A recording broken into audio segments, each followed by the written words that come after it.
Esta semana me estaba preparando para este sermón y pensaba, a medida que leía la palabra y que meditaba en lo que estaba pasando en este pasaje de la Escritura, digo, Señor, ¿por qué hay cosas que no cambian? ¿Por qué hay cosas que no cambian, Señor? Tenemos 10 años aquí en esta iglesia y hemos visto gente linda venir a la iglesia, a veces más, a veces menos, a veces vienen, a veces dejan de venir, a veces llegan tarde. El Señor te perdona si llegas tarde, ¿sí? Perdona el pecado de llegar tarde. Pero gente que a través de los años, de los meses, la vemos venir a la iglesia, la vemos bautizarse, la vemos... Pero hay cosas que no cambian. Hay gente que no cambia. Hay situaciones, hay matrimonios que no cambian. Los dos vienen a la iglesia y no cambian.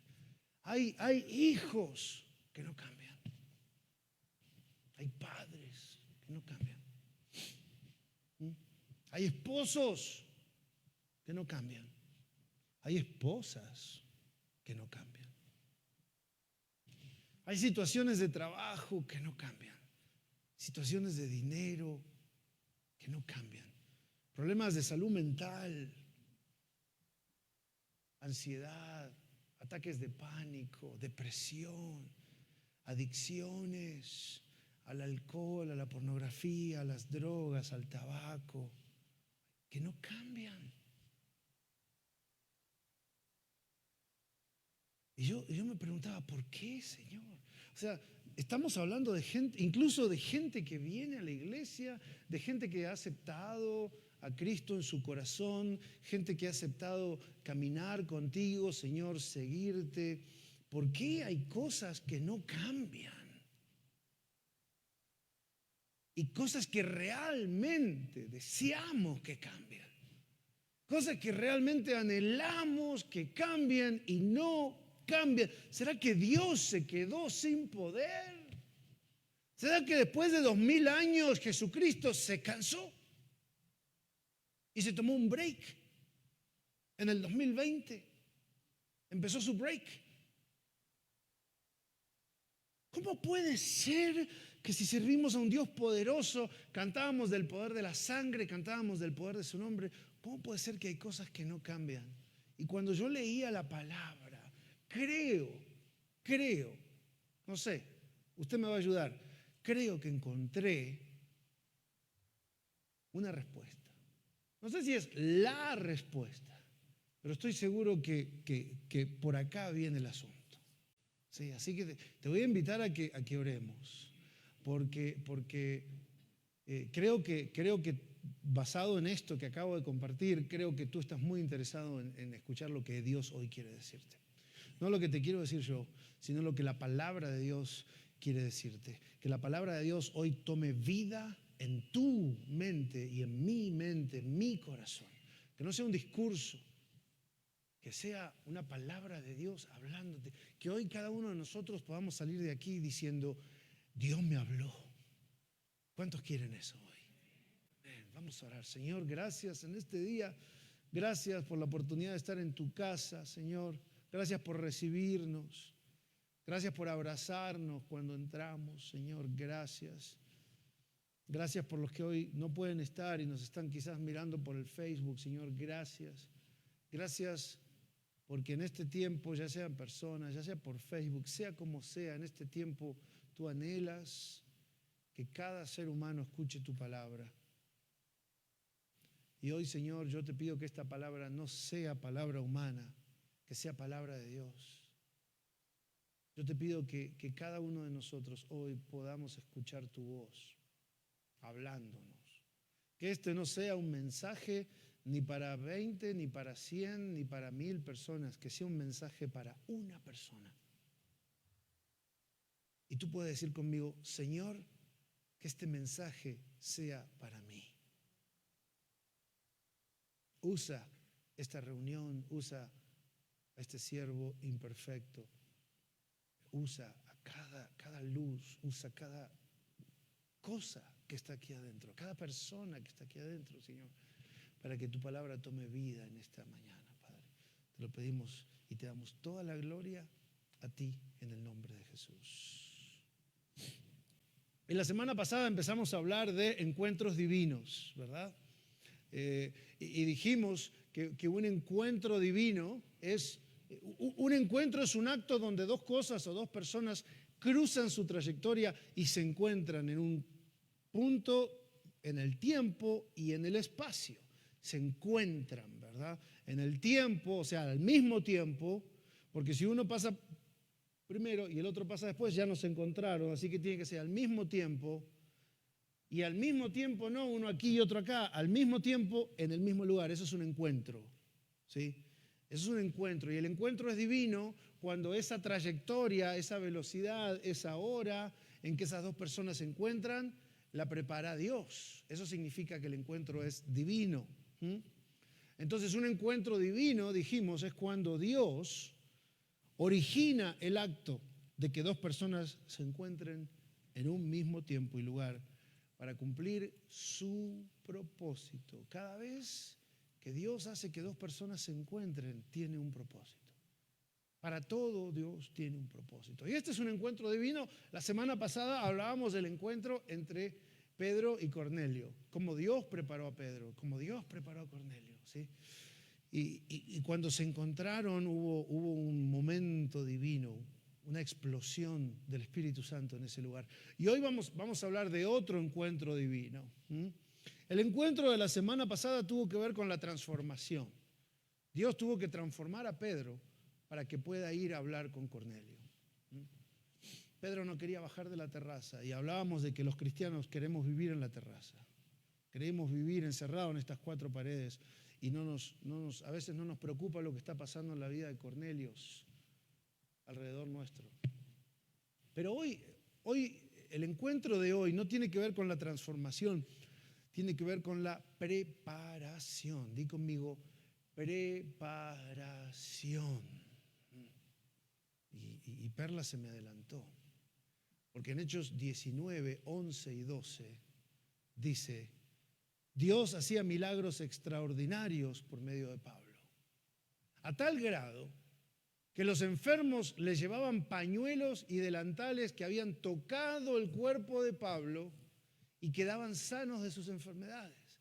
Y los espíritus malignos salían de ellos.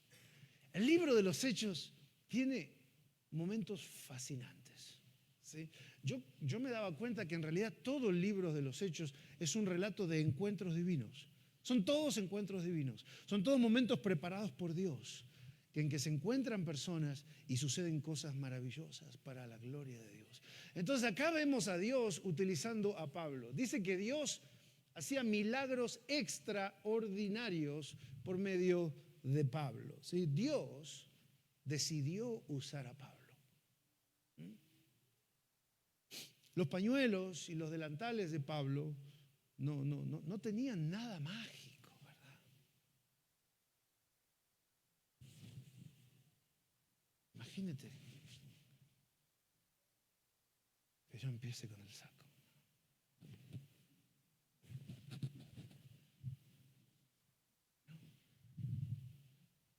Y bajo con el saco.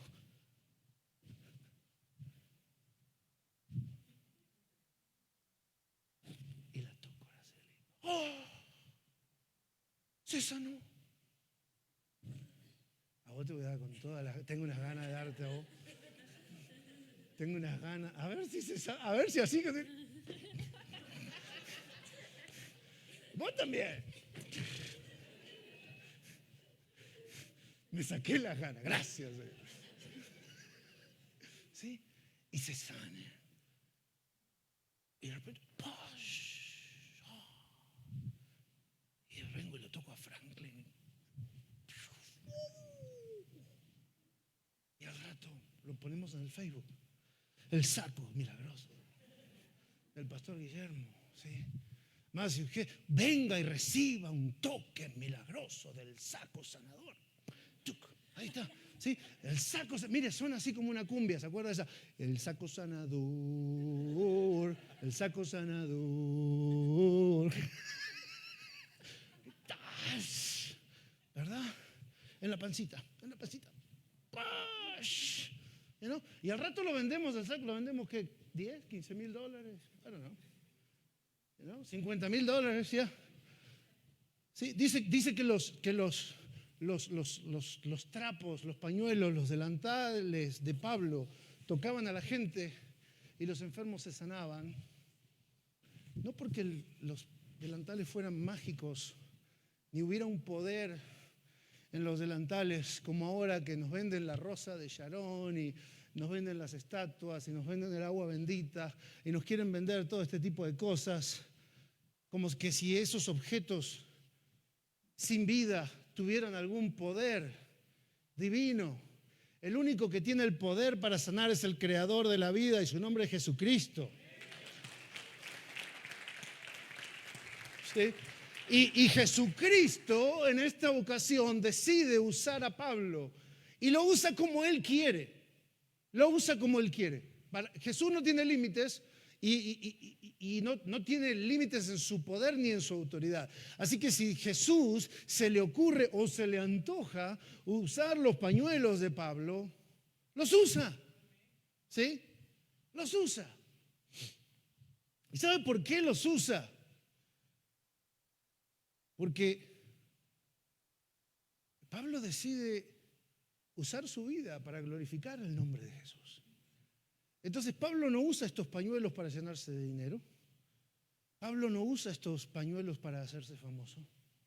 Pablo usa estos pañuelos para predicar el nombre de Jesús. Pablo usa estos pañuelos para que la gente conozca al verdadero Dios. Dice, ¿viste? El que hizo milagro con ese pañuelito, su nombre es Jesús. Él vino y murió en la cruz y resucitó y te dio salvación. Entonces, por eso Dios dice, yo voy a usar a este Pablo.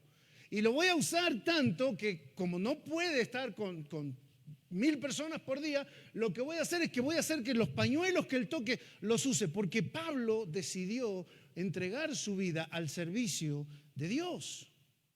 ¿Sí? Entonces Dios sabía que Pablo vivía para predicar el nombre de Cristo. Vivía para predicar la palabra de Dios, que todo el poder, toda la gloria que él le diera, toda la autoridad espiritual que Pablo recibiera de parte de Dios, Pablo la iba a usar para predicar la verdad. No para enriquecerse, no para engañar, no para manipular, no para controlar a la gente, sino para guiar a la gente a Cristo. Y al hacer milagros a través de Pablo, Dios sabía que la gente iba a poner los ojos en Pablo, pero que Pablo, con su vida, daba testimonio de Jesucristo. La vida de Pablo reflejaba a Jesús. Usted veía la vida de Pablo y es como que estaba viendo a Jesús. Yo a Jesús no lo vi, ya se fue para el cielo, pero si Jesús era así como es Pablo ahora. Por eso él dice, imítenme a mí como yo imito a Cristo. Pablo imitaba a Cristo. ¿Sí? Entonces Dios sabía que cada vez que Pablo hiciera un milagro, la gente iba a venir a mirar a Pablo, porque así somos los humanos. ¿Sí? Yo también, si yo a usted le hago un milagro en este momento, usted me va a mirar a mí, usted me va a prestar atención a mí. ¿Sí? De hecho, para la gloria de Dios, en estos 10 años, a veces a mi esposa, a mí y a muchos de ustedes, Dios me usa para sanar, para tocar la vida, orar por alguien y que esa persona sane. Y naturalmente esa persona ahora me mira con más estima, me mira con más respeto. Después se le pasa, pero por un rato me mira con más respeto, ¿verdad? Entonces Dios sabía esto. Sabía que a través de los milagros de Pablo la gente iba a mirar a Pablo y él sabía que al mirar a Pablo vivía reflejando a Cristo. Entonces él quería que miren a Pablo, porque sabía que al mirar a Pablo iban a encontrarse con Cristo. ¿Sí? Y yo te digo que Dios puede hacer grandes cosas con alguien que decide usar su vida para Dios. Porque esto es lo que hizo Pablo. Pablo tenía un título universitario, Pablo tenía una carrera, tenía un negocio, él sabía construir carpas, que en aquel tiempo era las carpas, o sea, había mucho dinero ahí, como hoy los que trabajan en la construcción, ¿verdad? Acá están todos llenos de dinero. ¿Sí? Había dinero en construir carpas. Pero Pablo dice, yo voy a usar, imagínate que tú trabajas, a ver, ¿cuántos trabajan en la construcción? Levanten la mano. Levanten la mano. Chicharrón, levanta la mano. Ahí está, ok, ahí está. Porque yo los conozco a todos. Ok, imagínate que dices, yo trabajo para la construcción, digas, todo lo que yo sé de construcción, todo mi negocio de construcción, lo voy a usar, se lo voy a dedicar a Dios. ¿Pero qué, pastor, no trabajo más? No, claro, trabaja. Pablo trabajaba haciendo carpas. Pero mientras hacía carpas, predicaba a Dios. Y lo que ganaba de las carpas lo usaba para predicar a Dios. Y cuando terminaba la carpa, al dueño de la carpa le predicaba a Dios. Pablo vivía, usaba su negocio de construcción para Dios. ¿Sí? Ahora, los que no están en la construcción no se van a salvar tampoco.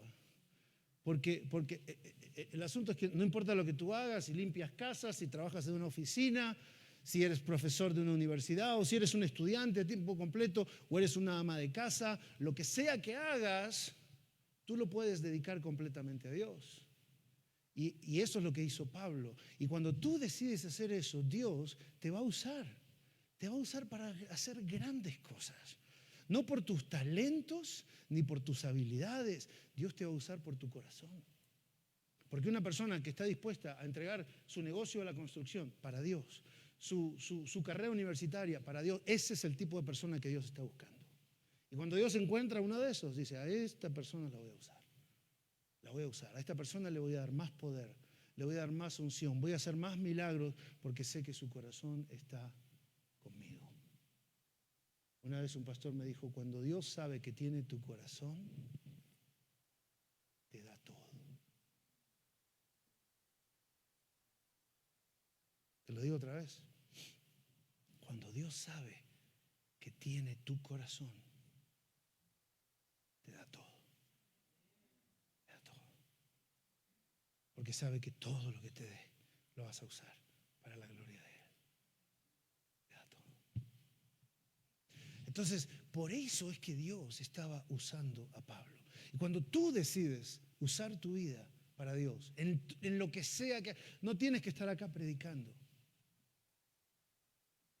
De hecho, yo estoy aquí predicando 1 hora, 2 horas a la semana.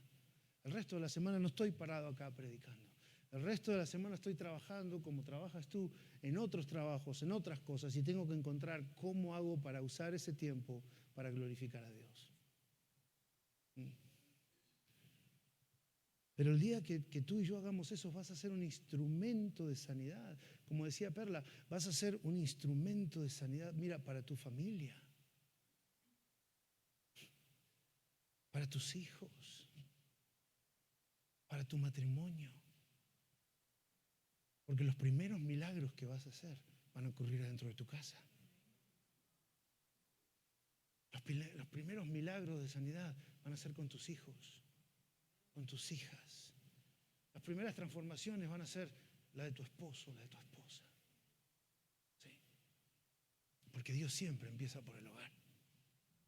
¿Sí? Cuando tú decidas darle tu vida a Dios para el servicio, vas a transformarte en un instrumento de sanidad, como lo fue Pablo. Pero primeramente para los tuyos. Entonces yo a veces, acá es donde empieza la primera parte de la respuesta que yo encontraba, porque decía, ¿por qué en nuestros hogares no hay más sanidad?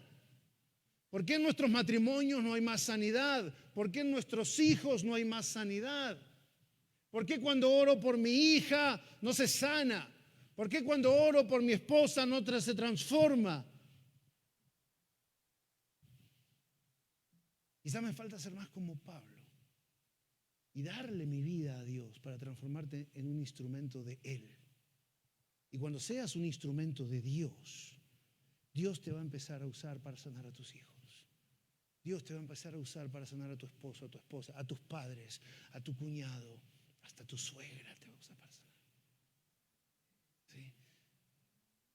Te va a empezar a usar para sanar a tus empleados, a tu hermano, a tu hermana, a tu jefe. ¿Sí? Milagro, yo sé que no te pedí permiso, pero Milagro se dedica a limpiar casas. Y a veces limpia casa de gente con muchísimo dinero.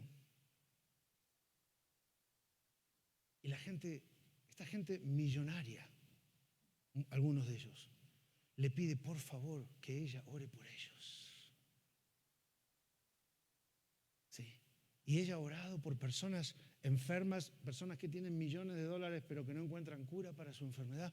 Y Milagro nos ha contado historias donde ella ora por ellos y Dios los sana. Y la usa a ella, una Pabla, ¿sí? La usa a ella para traer el poder de Dios a aquellos que pueden tener mucho poder humano, pero los cielos están cerrados como de hierro y se requiere no el dinero de este mundo, se requiere el poder de Dios en tu corazón para abrir los cielos y que caiga bendición. Caiga bendición sobre el pobre, el rico, el blanco, el negro, el chino, el moreno, el hispano, el americano. La bendición de Dios cae. Dios no mira razas. Dios no mira cuentas bancarias. Dios no mira estatus migratorios ni títulos académicos. Dios mira seres humanos en necesidad. Y Dios mira a personas que están dispuestas a ser usadas por Dios. Pero primero te va a empezar a usar en tu casa. Y yo decía, ¿por qué no hay más sanidad en nuestras casas? Porque no estamos siendo usados por Dios. Y no estamos siendo usados por Dios porque no le queremos terminar de dar nuestro corazón a Dios. Le ponemos límites. El domingo a la mañana, yes. A las 10:45, bueno, 11:15, 11:20. Le ponemos límites a Dios.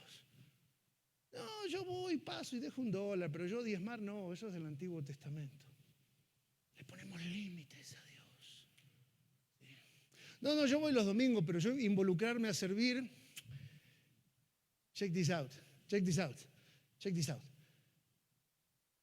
No tengo tiempo para servir a Dios.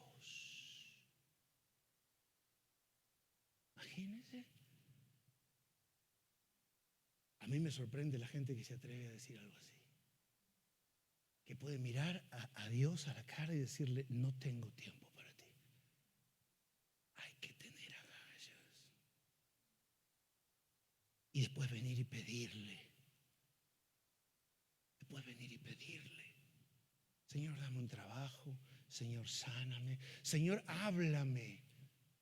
Y cada vez que te hablo me dices que no tienes tiempo para hablar conmigo. No tengo tiempo para Dios.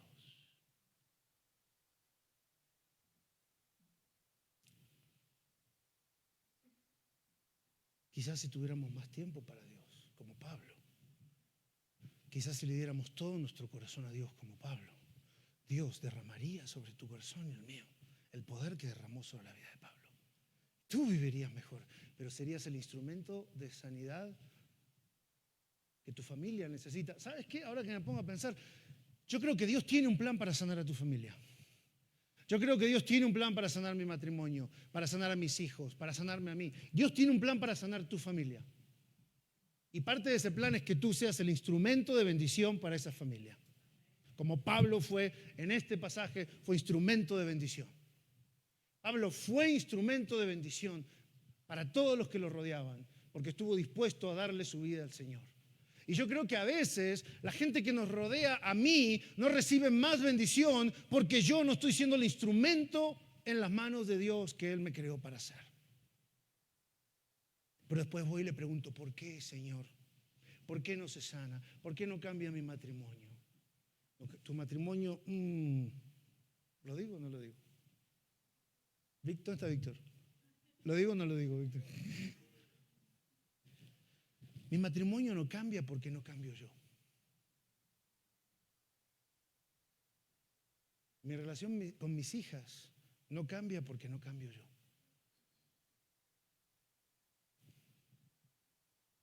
Mi trabajo no cambia porque no cambio yo.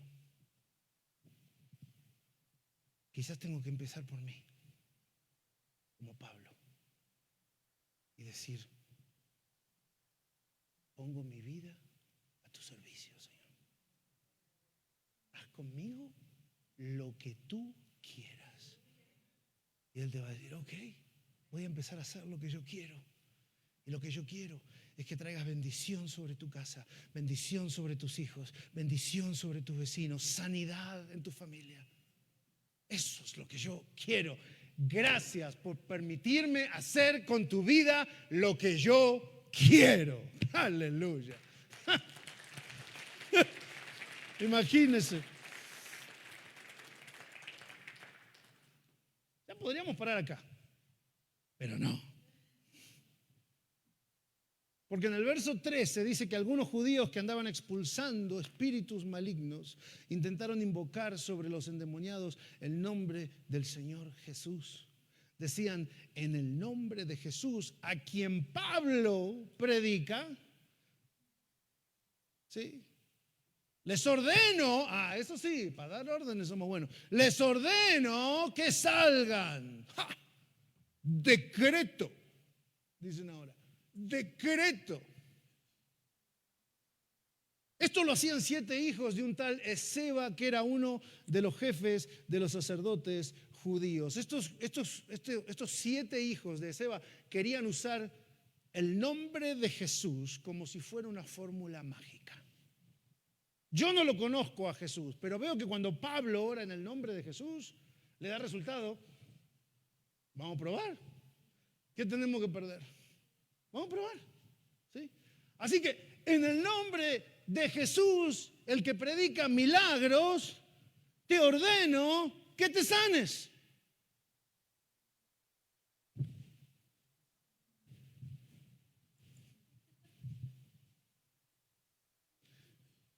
Querían usar el nombre de Jesús. No es una fórmula mágica. Déjame decirte, no hay nada mágico en el nombre de Jesús. Jesús no hace magia.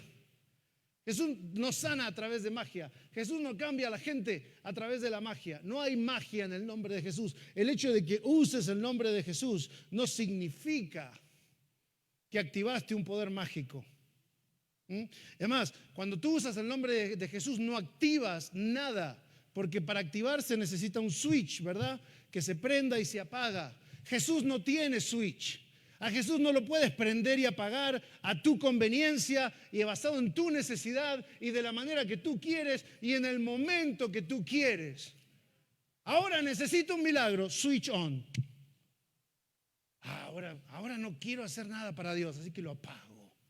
No, Jesús no tiene switch. No tiene un on and off switch. De hecho, el nombre de Jesús en la antigüedad, cuando se escribió esto, el nombre de una persona representaba su carácter. ¿Sí? Hasta el día de hoy, ¿sí? ya se empezó a perder esto, pero nuestros padres, nuestros abuelos cuidaban su nombre. Había un honor en el apellido, en llevar el apellido con dignidad. ¿Sí? Te decían, tú eres una Casarrubias, no te puedes andar comportando así, porque llevas nuestro nombre y nuestro nombre es nuestra reputación, es nuestro honor. ¿Sí? Tú eres una González. Mi abuelo me decía, tú eres un Pupo. Y yo me quedaba mirándolo a mi abuelo. Wow. Y me daba cuenta que él le había pasado su herencia a mi padre y mi padre me la había pasado a mí.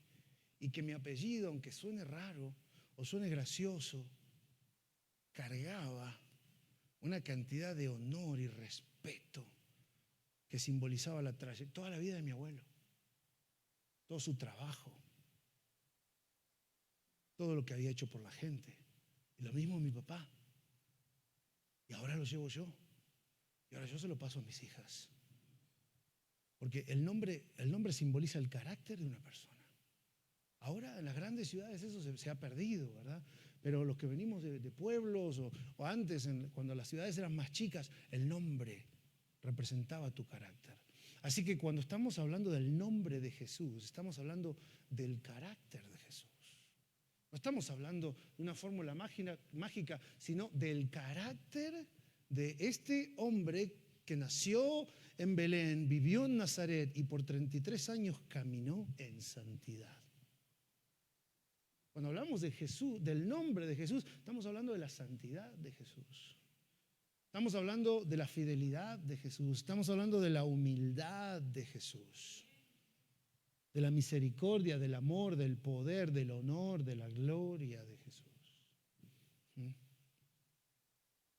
Estos hombres quisieron dar una orden, dijeron, te ordeno en el nombre de Jesús.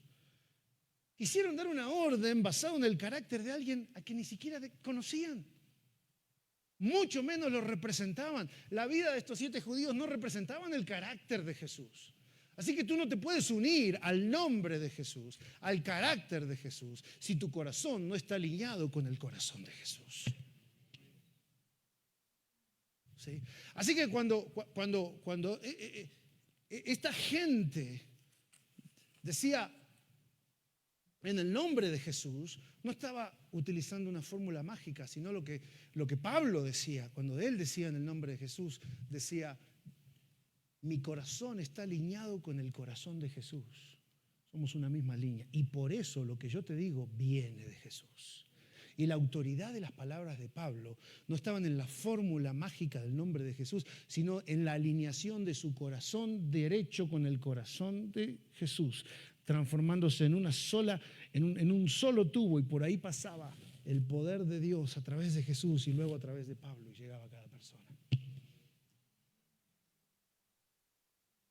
Así que si tú quieres ser un instrumento de poder, de sanidad, de bendición para tu familia, para tu ciudad, tú tienes que vivir en el nombre de Jesús. Tu corazón necesita alinearse con el corazón de Jesús. Tú tienes que conocer a Jesús y Jesús te tiene que conocer a ti. Porque hay algunos de nosotros que nos gusta conocer a Jesús, pero no nos gusta tanto que Jesús nos conozca a nosotros.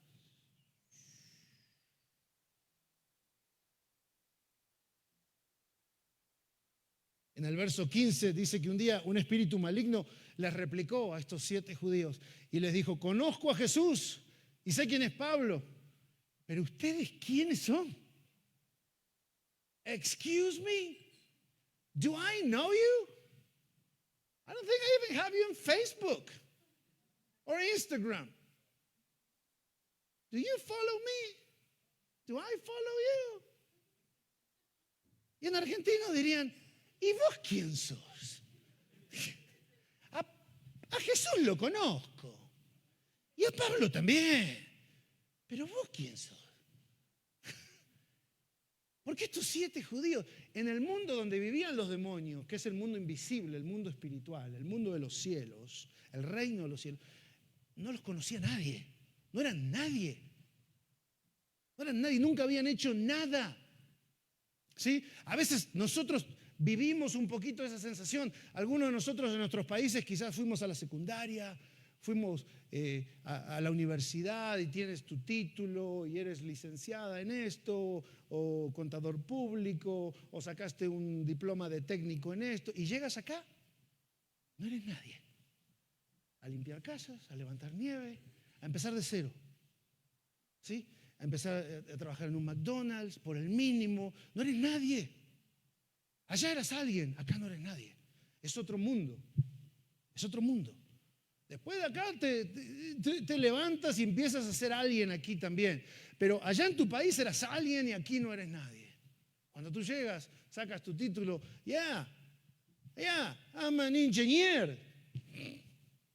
Ahí está el trapo, ponte a limpiar los pisos. No eres nadie.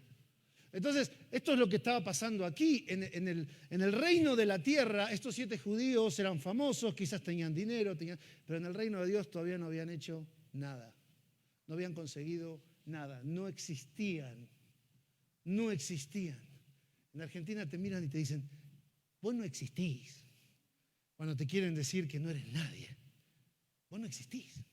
Esto es lo que le están diciendo. Ustedes 7 no existen en el mundo espiritual. Porque déjame decirte, Cris, en el reino de Dios se conoce a la gente.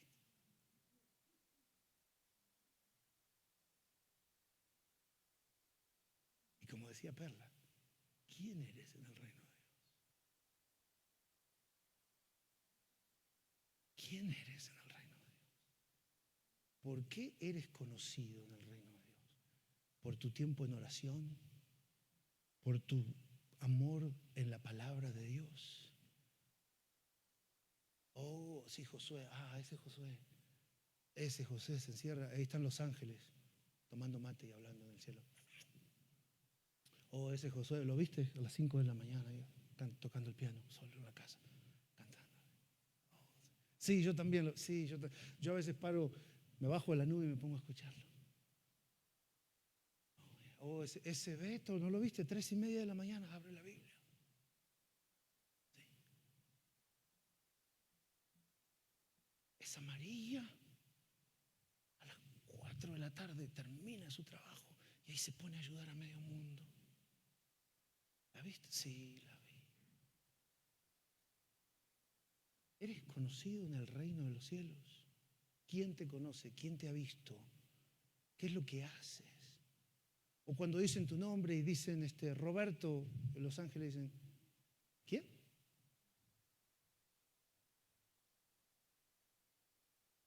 Porque en el reino de Dios se conoce a la gente. Y estos demonios vieron a estos 7 judíos gritando, haciendo escándalo. Que en el nombre de Jesús te ordeno y te decreto y te declaro.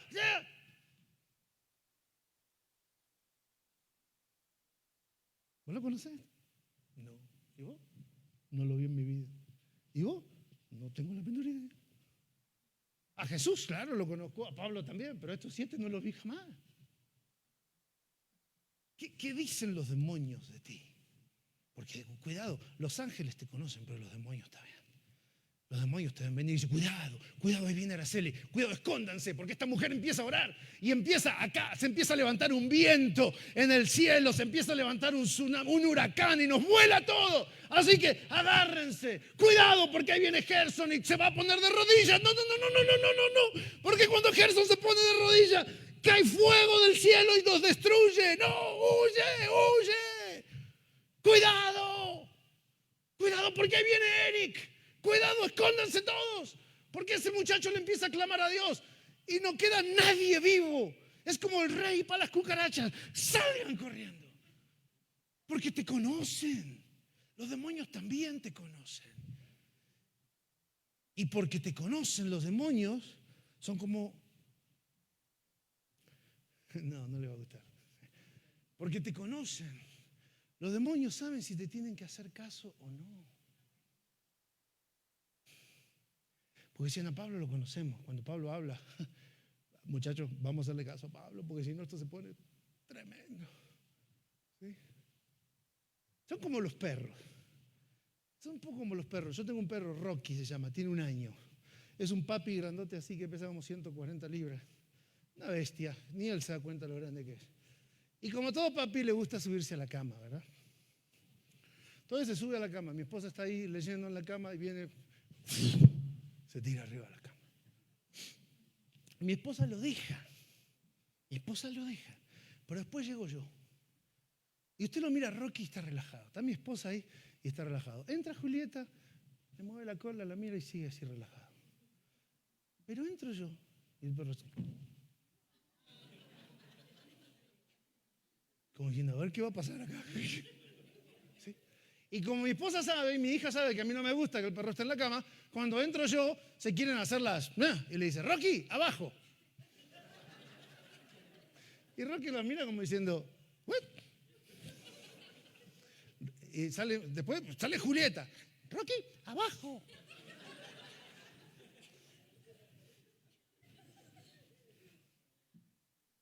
Pero hablo yo.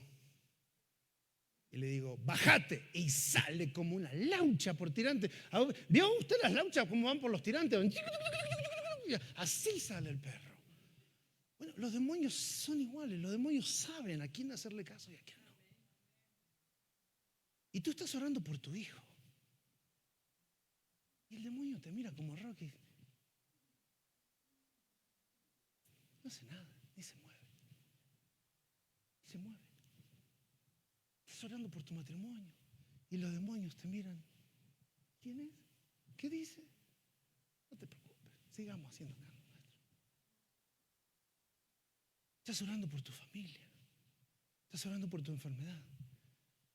Y los demonios le dicen, no le hagas caso, si no, acá no cuenta para nada lo que dice él, lo que dice él. Pero cuidado si eres conocido. Ahí es cuando tú, al igual que Pablo, puedes echar fuera los demonios de tu casa. No necesitas tener un título en teología, ni siquiera necesitas ir al instituto bíblico, no necesitas ser predicador ni teólogo. Lo único que necesitas es un corazón lleno de Dios, un corazón entregado a Dios, para que tu corazón se alinee al corazón de Dios. Y que cuando tú hables, aunque tengas la voz bajita, así como mi hija Julieta, y cuando canta no, ay, ¿de dónde viene? Sale todo eso. Pero cuando hables en el nombre de Jesús, los demonios se espantan. Y vas a orar por tus hijos y los demonios van a huir. Y vas a orar por tu matrimonio y los demonios se van a someter. Y vas a orar por tus padres y por tu familia y los demonios te van a obedecer. Y te van a decir como le dijeron a Jesús, por favor no nos mates, échanos a los cerdos, por favor, los demonios te van a pedir por favor que tengas misericordia de ellos, porque van a estar aterrorizados del poder espiritual que hay en tu vida.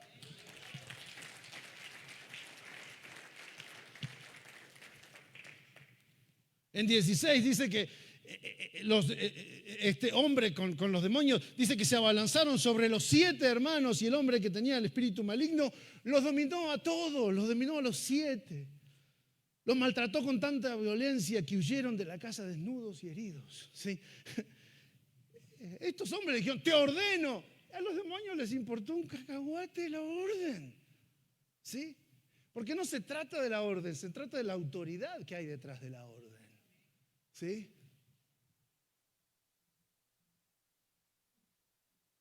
Y la autoridad es muy fácil de entender. No se trata ni de fuerza, no se trata de tu fuerza, no se trata de tu poder, se trata de tu autoridad. Por ejemplo, yo ahora voy y me paro en el medio de la Sheridan y vienen los autos a 55 millas por hora con la luz en verde, ¿verdad? Y me paro y le hago así. Yo le muestro los 5 dedos. ¿Sabe cuántos dedos me va a mostrar él a mí? 1, ¿verdad? 1 solo me va a mostrar. Y va a seguir. Va a seguir. No tengo el poder de Superman para parar el auto. Le hago así y el auto sigue. Pero si yo me pongo un uniforme azul, ¿sí? Con un chaleco de fuerza abajo, un chaleco de antibalas, y acá me pongo el cinturón y me pongo la pistola y me pongo la placa del departamento de policía de Denver, yo me paro en el mismo lugar, hago el mismo gesto y paran 5 carros. ¿Fue por mi fuerza? No. ¿Fue por mi poder? No. ¿Fue por mi habilidad de convencerlos de que paren? No. Fue por la autoridad de mi vestidura. Y cuando tú te vistes con la ropa santísima de Jesucristo, tienes la autoridad para dar órdenes y que te obedezca todo ser espiritual.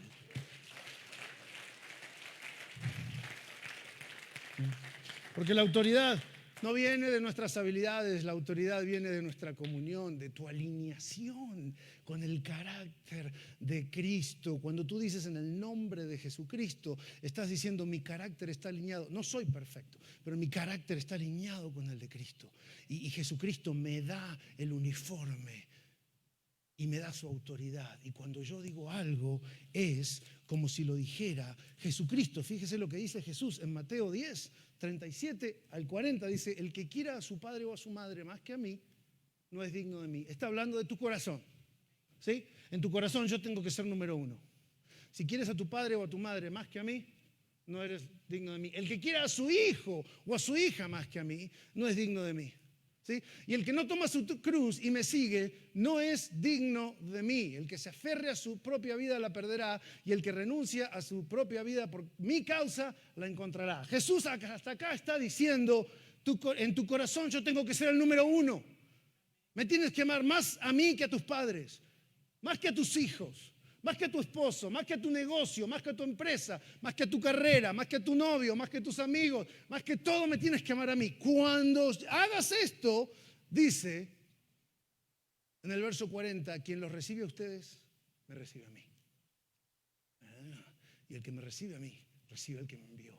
Cuando Jesús es el número uno en tu vida, cuando Jesús es más importante que tus horarios, que tu trabajo, que tu carrera, que tu descanso, que tu tiempo libre, cuando Jesús es más importante que todo, ahí donde vas tú, va Jesús. Y donde va Jesús, va el Padre.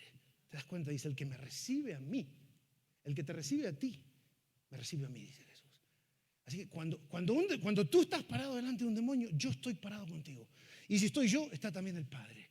Así que ya no eres uno ni dos, somos tres. Eres tú, Jesús y el Padre, parados delante del demonio. ¡Ja! ¿Tú crees que el demonio, que hace falta gritarle a ese demonio? ¿Tú crees que hace falta sacarse el saco y revolearlo delante del demonio? No, porque el demonio te ve a ti.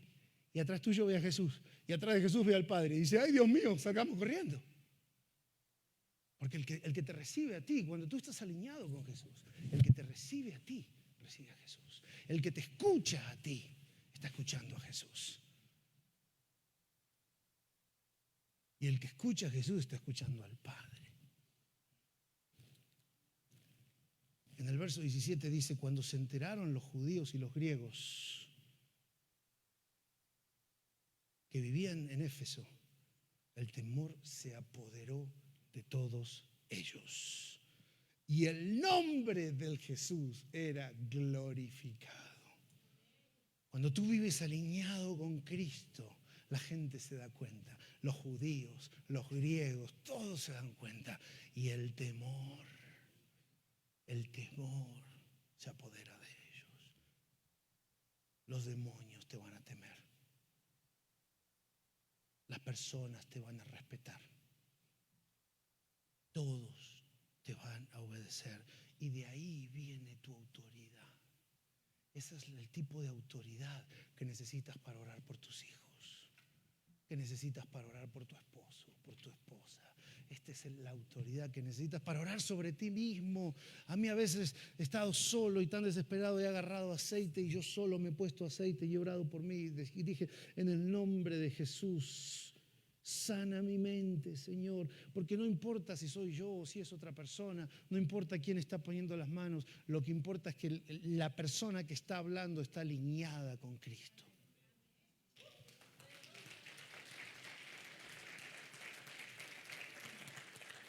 De ahí viene tu autoridad. Y cuando tú y yo nos alineemos con Cristo, Cris, vas a sanar, vas a expulsar demonios, vas a traer salvación a las vidas de muchos, porque Cristo vive adentro tuyo y su autoridad está